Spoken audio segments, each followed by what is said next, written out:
And you can see the push that I just did.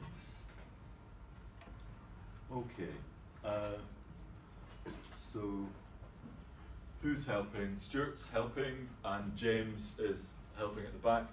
I was going to suggest there's sufficiently few of us that we could probably do something sensible with a Slack channel for this class. Does that sound like a good plan? And that would be connected up to the GitHub repo so that you get commit notifications, and it's also a good place to ask questions, share, chat. Yeah? What about the Maximus thing hosted by the Department? That's a good question. I wish I knew the answer. So it could be that too. We'll do a quick requirements analysis. The other thing that's going to happen, let's see if this thing will switch back on. What's that? It's not. It's deed. Oh, great.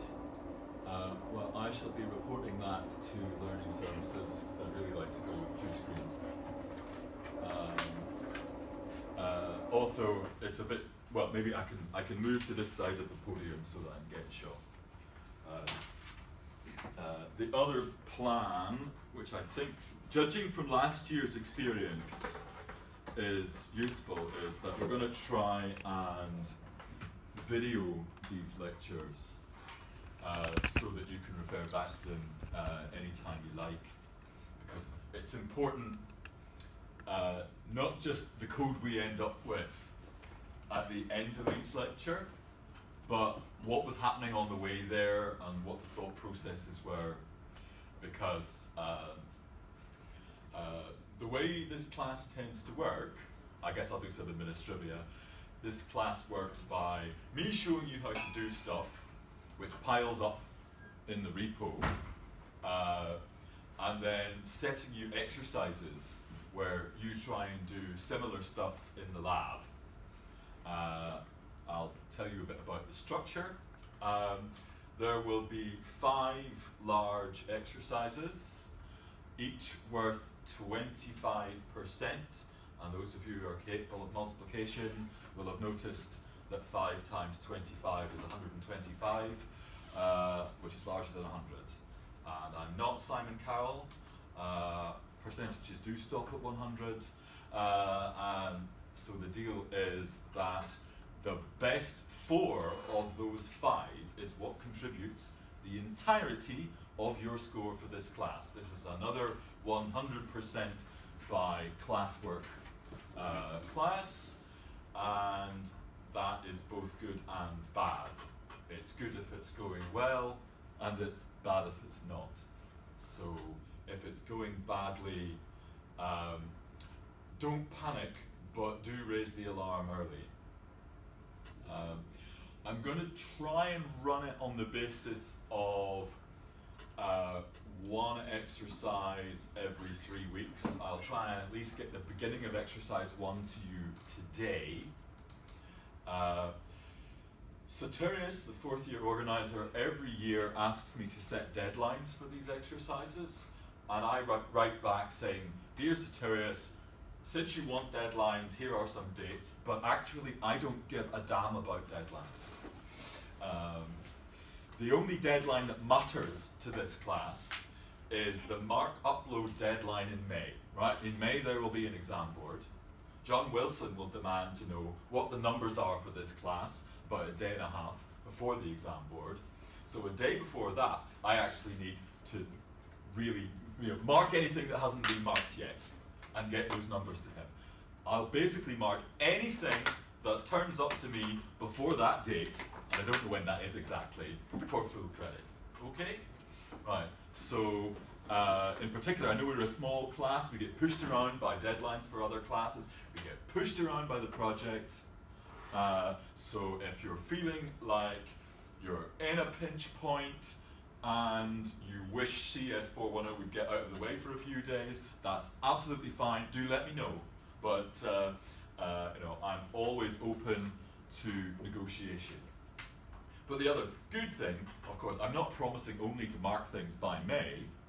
the way we work it, especially with such small numbers, is that to get stuff marked, you'll do a commit to your GitLab repo once we've set those up.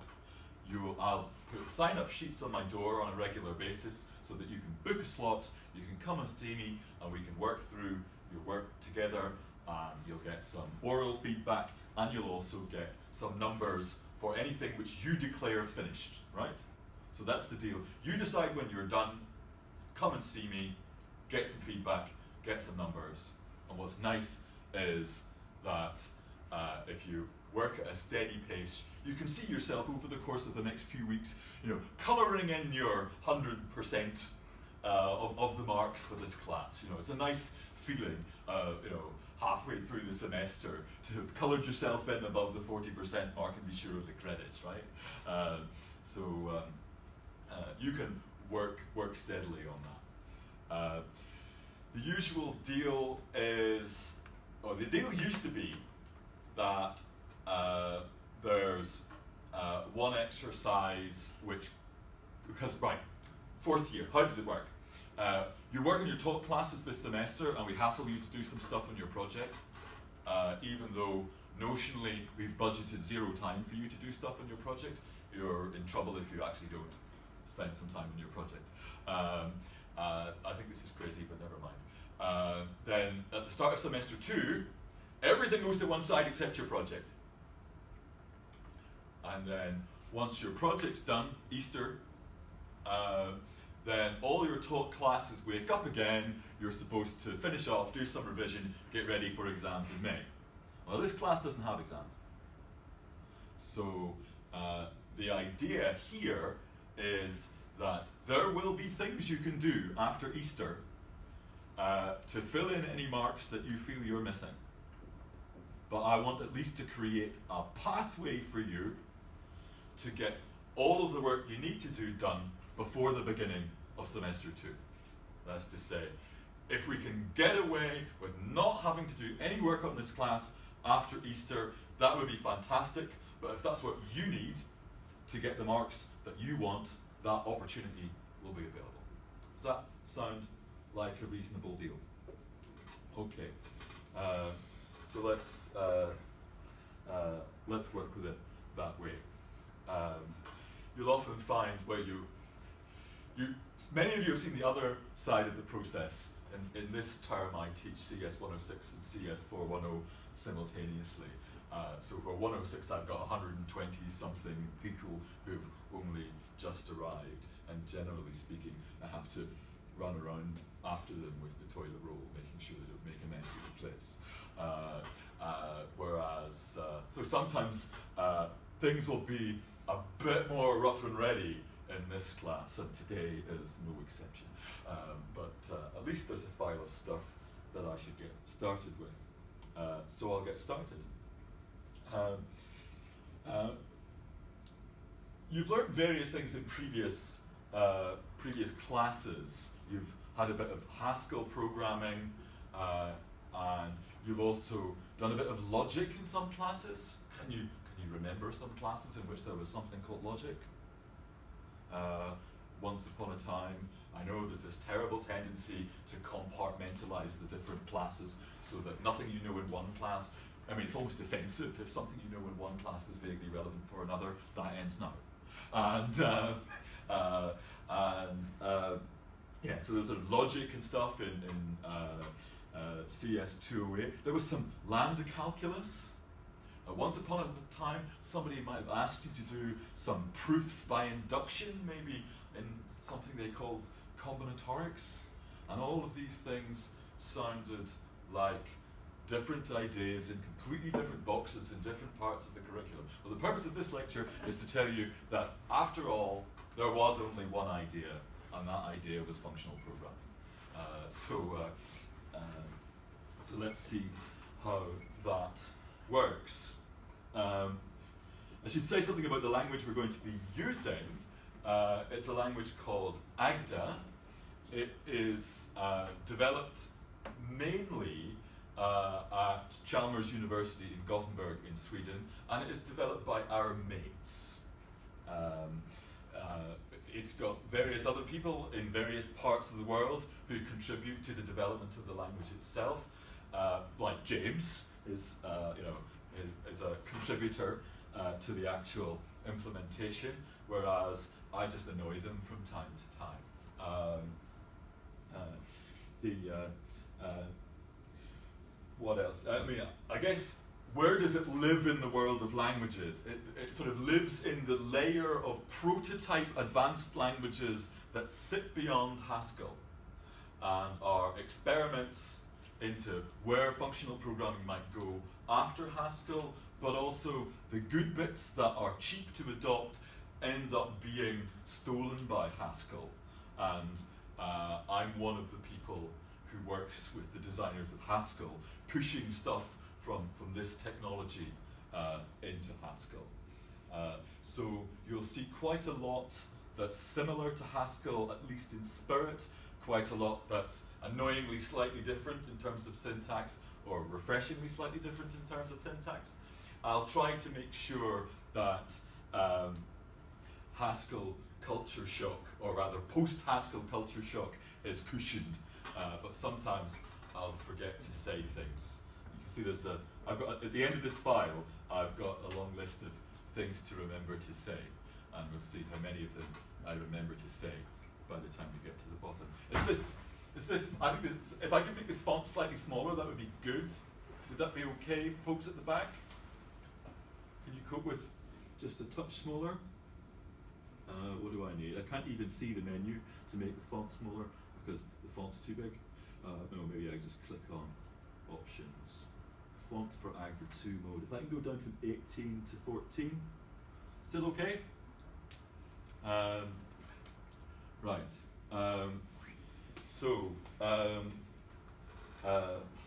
First thing to say, we're not in Kansas anymore.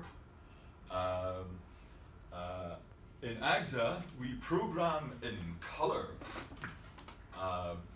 This editor is directly in repeated communication with the Agda type checker, and it colors in the identifiers on the basis of a semantic classification of them. It's not just syntax highlighting. It's really type checking the file and figuring out what's what and coloring it in appropriately. This is not the default color scheme. This is my color scheme that I think James put in specially because he knew I'd get confused if things came out the wrong color. Wasn't me. Yes. Somebody did. Yes. But somebody in Sweden was looking after me, which is nice. Okay. So the key kinds of things that we have, similar to Haskell, we have data types. That's how we introduce the data we work with, or rather, some of them. You can see two of them on this screen, and it's kind of slightly odd to start with a degenerate one, but it's kind of important. So the first data type I want to introduce is this one, which I call 0. I tend to give types a name beginning with a capital letter. There's no case convention in Agda, unlike Haskell. So you can call things anything you like, but I tend to use capital letters for types. So here I'm saying that there is a data type called 0. Single colon replaces Haskell's double colon. And that's back to tradition. That's not weird. Haskell's the weird one.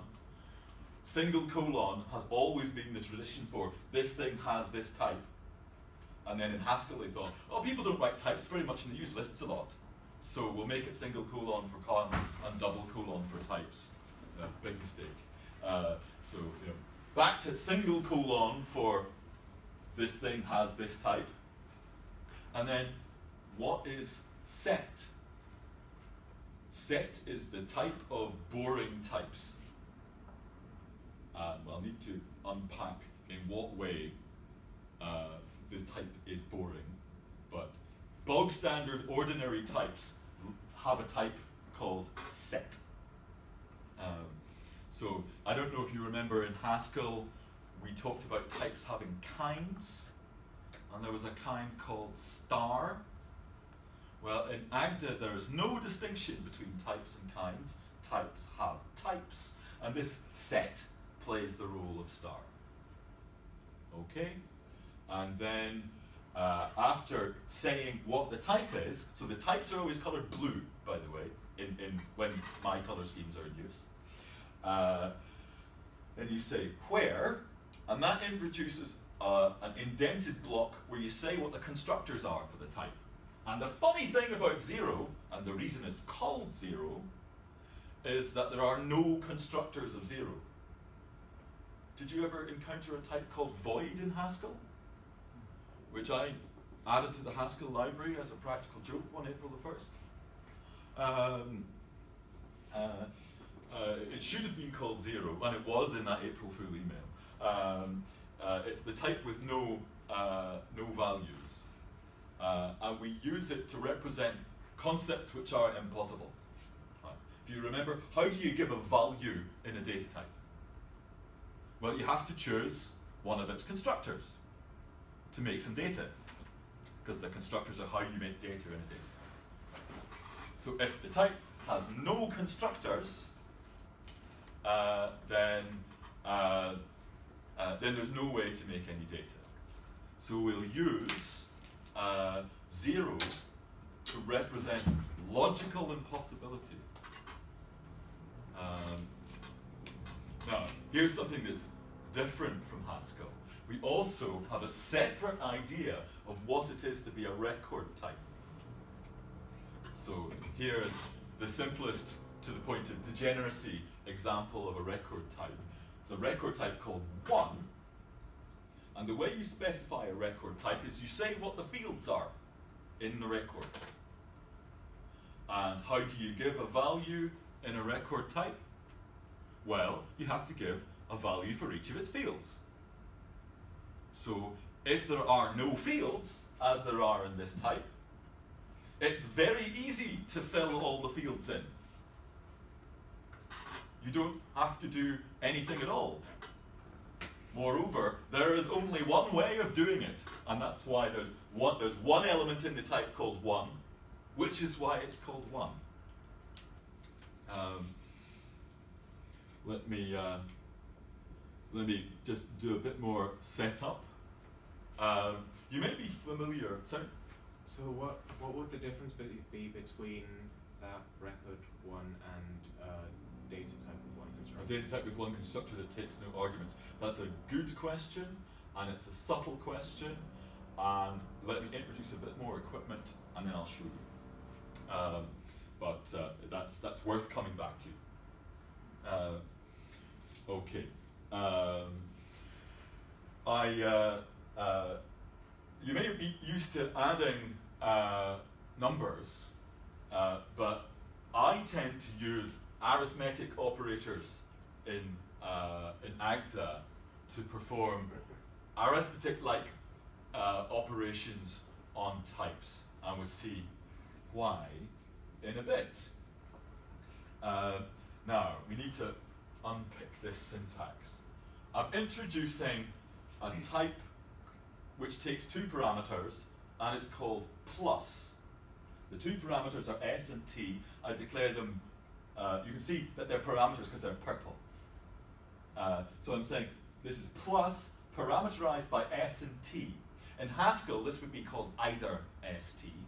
And you can see I'm using capital letters as the variables. In Haskell, you would have to use lowercase letters to stand for type variables. But because they're variables that stand for types, I use capitals. What else do we need to say? Let's look at the constructors first. There are 2 constructors. The constructors are red, and they don't have to start with uppercase letters like in Haskell, and in my habits, I do not use uppercase letters for the constructors of values. I use uppercase letters for the constructors of types, but lowercase letters for the constructors of values. So if we're trying to make a value in s plus t, we've got 2 ways to do it. We can either choose the constructor in left, and give a value of type S, or we can use the constructor in right and give a value of type T. In Haskell, these were just called capital L left and capital R right. What else can you see? You can see that when I want to say which constructors exist, I just write a list of them and say what their types are. So there's no other funny notation, I just say what the types of the new symbols are. You can also see that these parameters S and T that live left of the colon in this declaration scope over the whole data declaration so that I can use them in these types. What else do I need to say? I need to say at least something about this name. So this underscore plus underscore is a perfectly ordinary identifier. Oh, I should move back one step. I should talk about identifiers in Agda. Identifiers are made of any consecutive sequence of symbols, not including white space. So you can just run a bunch of characters together, and that makes an identifier. It doesn't matter whether they're letters, numbers, symbols, whatever you like. There are a few exceptions. Round brackets, curly brackets, and backslash for lambda under some circumstances are an exception to this rule. Oh, also semicolon. But for the most part, any consecutive sequence of symbols at all, you know, Unicode, emoji, whatever you like, is a valid identifier. And you can tell where one identifier ends and another one begins by the use of spaces. So Agda is a lot more white space heavy than other languages. Are the tabs part of the language? Like, sorry, indents. Are the indents part of the language? You say like it's an indent? Yes. So like in Haskell, this where clause introduces an indented block. So you can see that this data declaration goes down to here only, because this is indented to here, and then the next thing is back out again. So there's a same kind of significant layout that happens as in Haskell, and where is one of the keywords that lets you know that what's following is an indented block. Okay, so this identifier contains underscores, and underscores that show up in identifier names they serve a dual purpose. On the one hand, they're perfectly ordinary underscores, and underscore plus underscore is a name that you can use as a prefix function operator with the usual application syntax. But it also is a clue that this symbol can be used in an infix way. So the idea is that the underscores show you where the places for the arguments go in the infix notation. So that, because I've called this thing underscore plus underscore, I'm allowed to write S plus T. And you can use this in all sorts of daft ways, like you can introduce an operator called if underscore then underscore else underscore to give your standard if then else notation. It's possible to be dangerously barbaric with this and confuse anyone trying to read your code utterly. I mean, you've got two sources of confusion: the ability to make up any old operator syntax you like using underscores, and the ability to use arbitrary Unicode and emoji in identifiers. It is perfectly possible to manufacture totally, utterly unreadable code.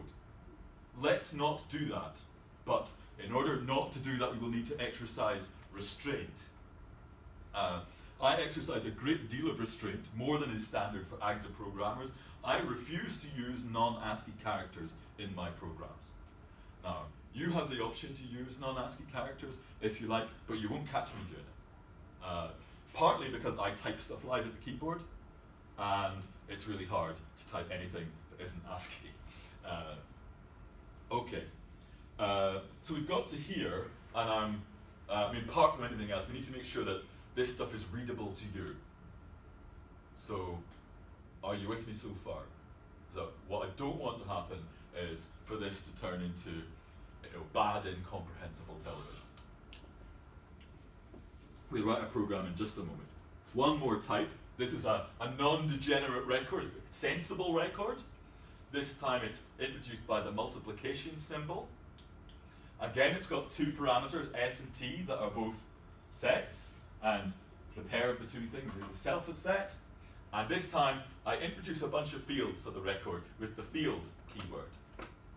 And I say that a record, s times t, that's to say a pair of an s and a t, has two fields. It's got a field called first, which has type s, and it has a field called second, which has type t. So in Haskell, this was your brackets s comma t type. And these were the names of the projections from it. We'll think about constructors for records in a moment. And what's the point? Yeah. So is that representing a tuple? Yeah, that's representing a tuple with two components. And we can project out the first component with first and the second component with snd. Okay, so let's have some actual examples. I'm not sure if you mentioned the logical reading of those. I'm about to. Oh. I'm about to. Yes. So the key point here is that in functional programming we taught you about s comma t as a type, and we taught you about either types. And this one type was the thing that you're used to as like being given by an empty set of parentheses, like empty tuple. And this is void. We thought of those as data structures. And in logic, you were introduced to connectives called and, or, and kind of logical constants for false and true. And these you may have thought of as entirely different unconnected ideas, whereas in fact they are the same idea. The crucial notion is that a type represents a proposition. It represents a logical statement. And the values in the type correspond to the evidence for the proposition. So let's see. How would you give evidence for the logical proposition S or T? By providing an S or a T. Yeah, you would have to choose one that you could give evidence for. How would you give the evidence for the logical proposition S and T? Both. Yeah, you'd have to give evidence for both. It's very easy to give evidence for the proposition that's trivially true. It's just true. Whereas it's totally impossible to give evidence for the proposition that is always false. So we have this unifying notion of propositions, logical statements, and data types by thinking of data as a kind of evidence. And then correspondingly, doing proofs is really functional programming. So here's an example. Let me first of all try to read the type. We're going to prove that A and B implies B and A. There's nothing funny about this arrow. This is the arrow you're used to. It's the function type. Remember, I don't know if you used to have issues with the concept of implication in logic, but here in a functional programming setting, implication means if you want to prove that A and B implies B and A, what that means is that if you gave us evidence for A and B, it would be possible to compute evidence for B and A. That's to say, the proof of an implication is a way to transform evidence for the hypothesis into evidence for the conclusion. It's exactly a function. Something else going on here, syntactically, you can see, well, okay, I wish I could have shown you what I just did with my fingers there. clicked in the goal, and I type Control-C, Control, comma, and now at the bottom of the screen, I get some information. You can see I'm editing a functional programming, com star applied to a pattern variable x. I've got an equal sign, and I've got this funny green background thing with a cursor in it that's a bit of the program that's not finished yet. And when I ask the system, what's going on here, it tells me your goal is to make a B and A. And you have a thing called X whose type is A and B. And by the way, A and B are things which are out of scope, but they're definitely types that live in set. So I need to say something before anything else about these curly braces in the type here. In Haskell, you are used to types that have free type variables in when you program polymorphically.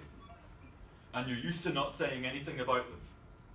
And what's more, I mean, you're used to not saying anything about them in types, just you put free type variables in types, and that stuff just happens. And you're used to not writing them in programs, and just letting type inference look after all that stuff. Agd is a bit more flexible, but it also makes us work slightly harder. So in the types, we have to say what these type variables are. And we have to explain that most of the time we don't want to see them. So when you see curly braces in a type, in a function type like this, that's saying these things have to exist in the background, but most of the time I don't want to see them. That's to say, please keep them implicit. So you can see this, you can see I'm naming them. What I'm saying here, because we're left of an arrow, I'm saying for all sets A and all sets B that we're going to keep hidden, if you give me a proof of A and B, or a pair of an A and a B, I'll give you back a proof of B and A, or a pair of a B and an A. So the curly braces in the type are the clue for this is what this stuff is, but in programming, we're going to keep it hidden as much as possible. And here we certainly don't need to see it. Okay. So let's figure out how to make some progress. Yeah? Where do the dots come from? Which ones? At the bottom, well, on B and A. Right. The dots, when you see a name in this information window that begins with a dot, what that means is Agda knows this thing must exist. And in order to talk about it when giving you information, Agda has to choose a name for it, but that name is not in scope. So the only name in scope is X. And you can see X has been bound by this pattern variable. So it has a name that you, the programmer, can talk about. I'm not allowed, when I write this program, I'm not allowed to talk about big A or big B, even though somehow for this type to make sense, they must exist. Yeah? What if you dropped an N around brackets? Could you then talk about A and B? Right. If I wanted to actually talk about them, there are several things I can do, one of which is to exchange curly braces for round braces. That means these things are arguments, and we really need to talk about them. And then I have to add them as arguments to the function. That's one thing I can do. We'll see what else we can do some other time. But I'm going to be able to do this without, yeah, okay. One thing I should also say here, let me just keep that. The official syntax here is curly brace, round brackets, arrow something means a function type from this thing to that stuff where, of necessity, the type of the return in some way depends on the input. So we can name the input and have the rest of the type depend on it. When you have a bunch of these things lined up like that, you don't need to keep writing the arrows in between all of them. You can drop all but the last arrow. And then the same thing is true for curly braces. We'll see something else actually in a moment. So let's just get back to where we were. This is exactly the sort of stuff, exactly the sort of useful discussion that happens in the classroom that's important to go on video because it's not going to end up in the file. Right. So let's have a crack at this. So first of all, let's see where we are. It's always a good idea. Don't program blind. Ask the type checker what's going on. So that was Control-C, Control-comma. It says in the bottom as well. Yes. That's transient, but that's also useful if it's in shot. Okay. That'd be eye shot for everybody, but Yeah. Okay, now, we're going to need to deliver a B and an A. We've got an A and a B. We're going to have to figure out how to unpack the things that we've got in order to pack up the things that we want. So we need to figure out how to unpack the A and the B that are stored inside this X. There are two things we could do. We could use the projection functions to access the components one at a time, but it's actually neater to unpack the X in the pattern. So here's how we do that. I type the name of the pattern variable into this goal, but then I issue a different keystroke, Control-C, Control-C. That means make a case split. And because the type checker knows the type of the pattern variable, it knows how to split it apart into all the possible patterns.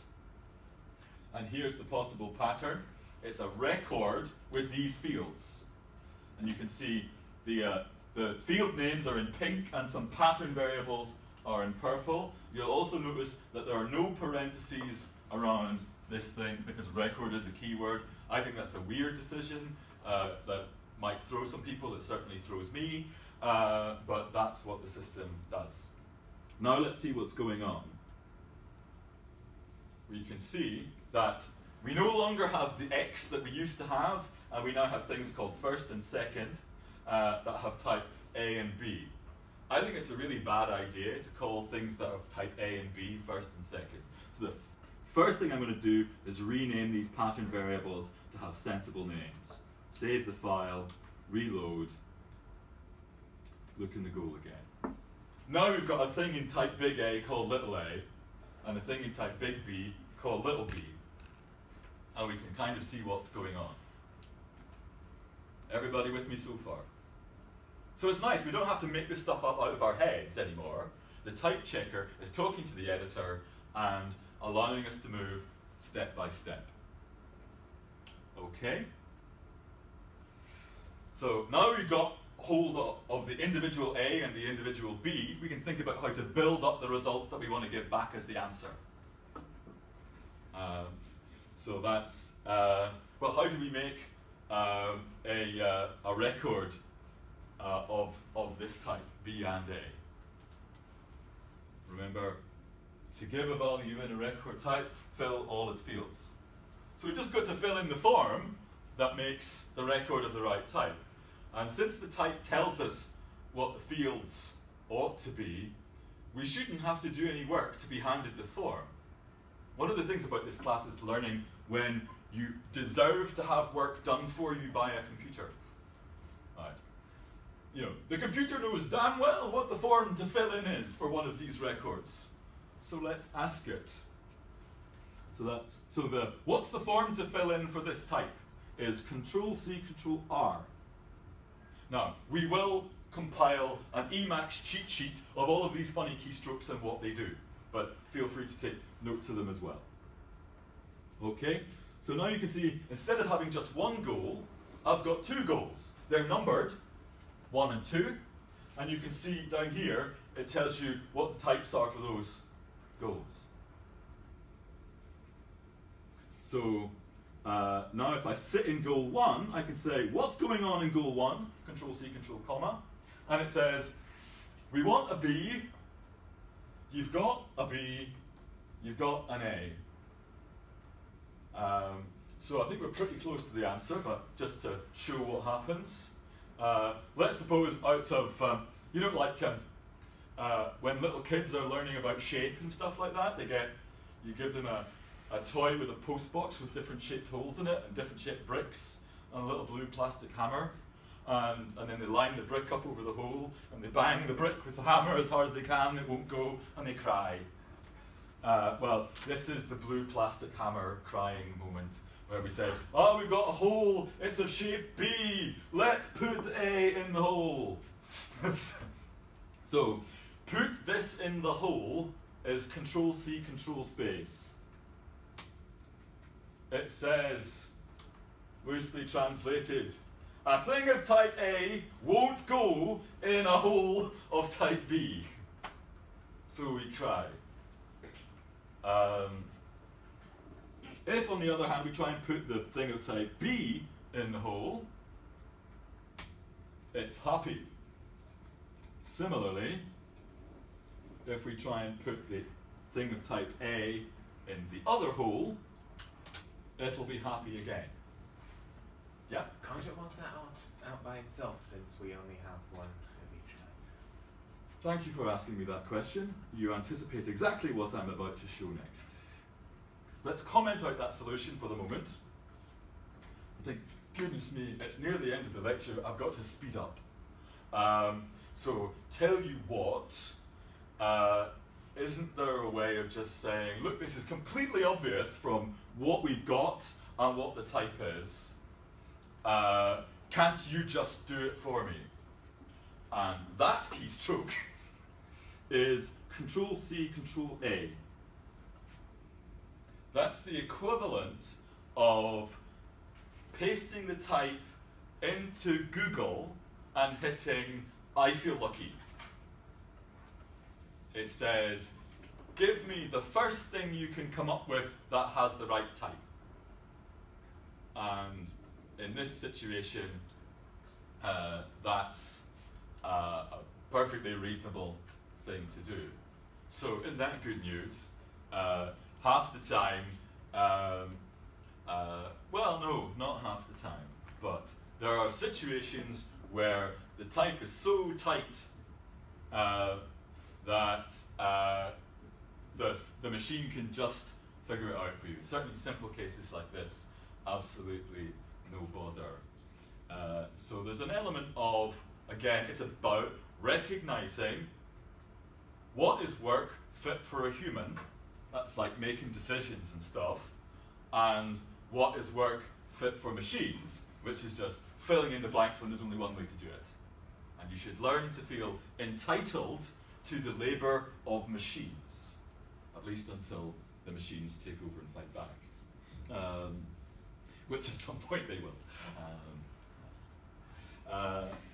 Okay, so that was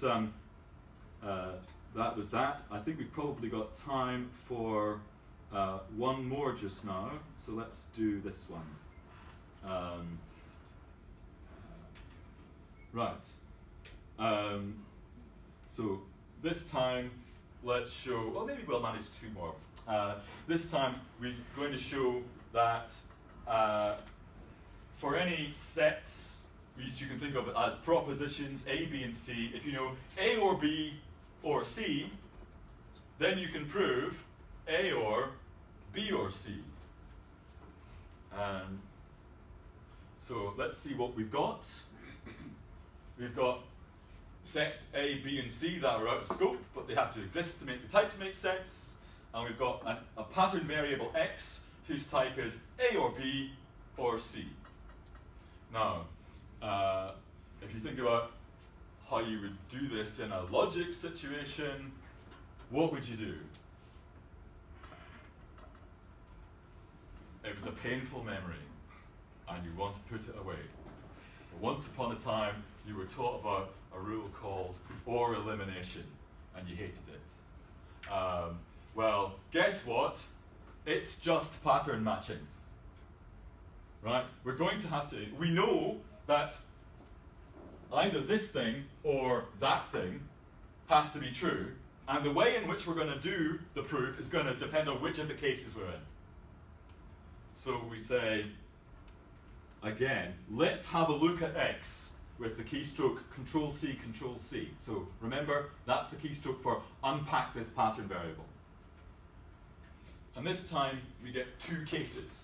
It was either the in left case or the in right case. It's funny, you know, you write a data type down, you know, the computer can read. You know, it knows what the cases can possibly be. So it does it for you. Let's look at the bottom case.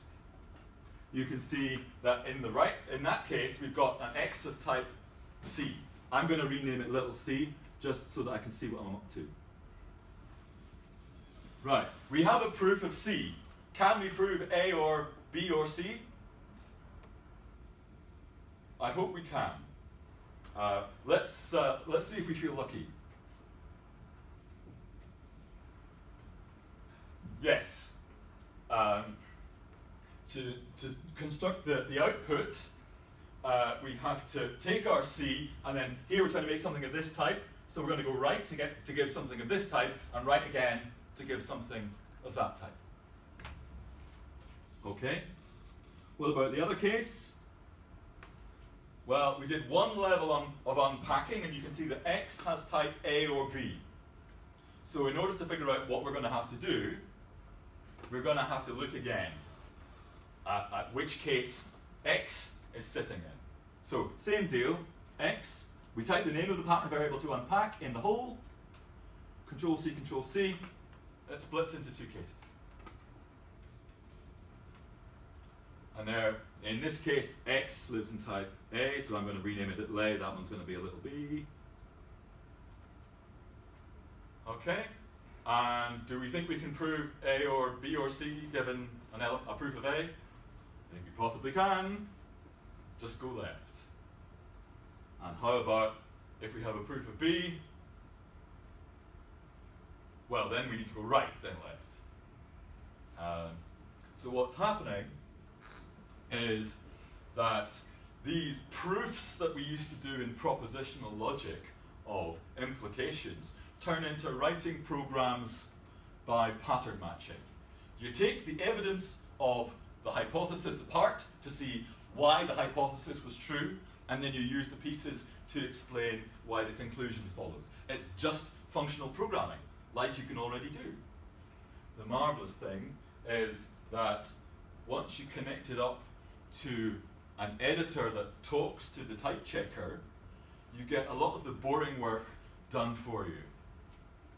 Okay, one more thing, because it's important. I've got some more examples which we will come back to. I want to show you this one.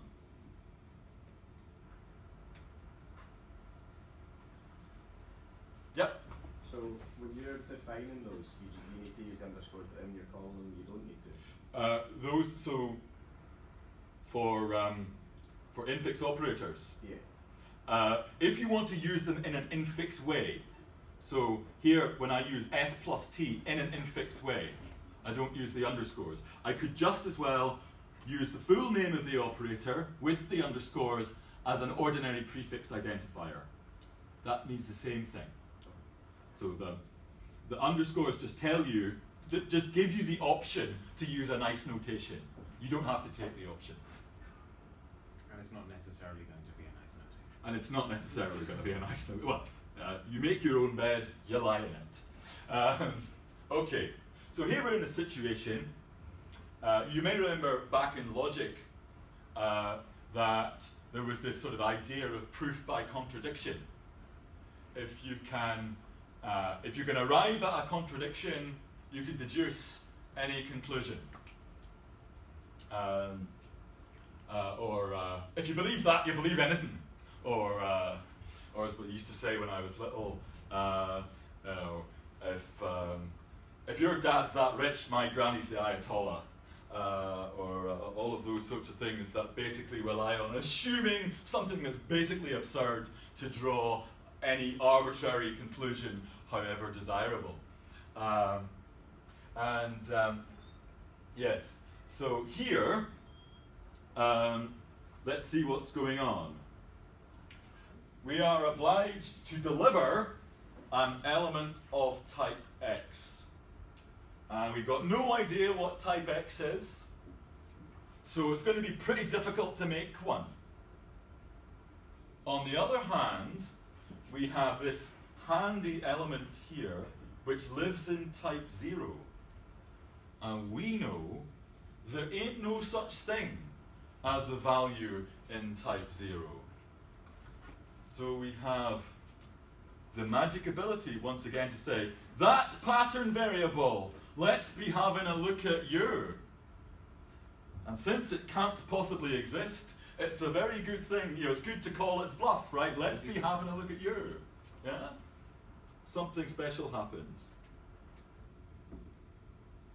The equal sign disappears, and this symbol, which confusingly you used to think of as the boring possible thing when you used it on the right-hand side of programs, means something totally different, exactly the opposite, in fact, in AGDA.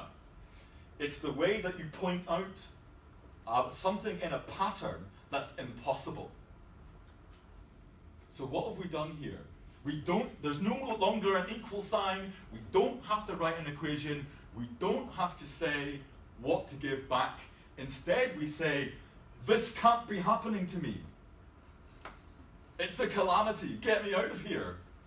You say, you point to a piece of the input and you say, bullshit, and the problem goes away.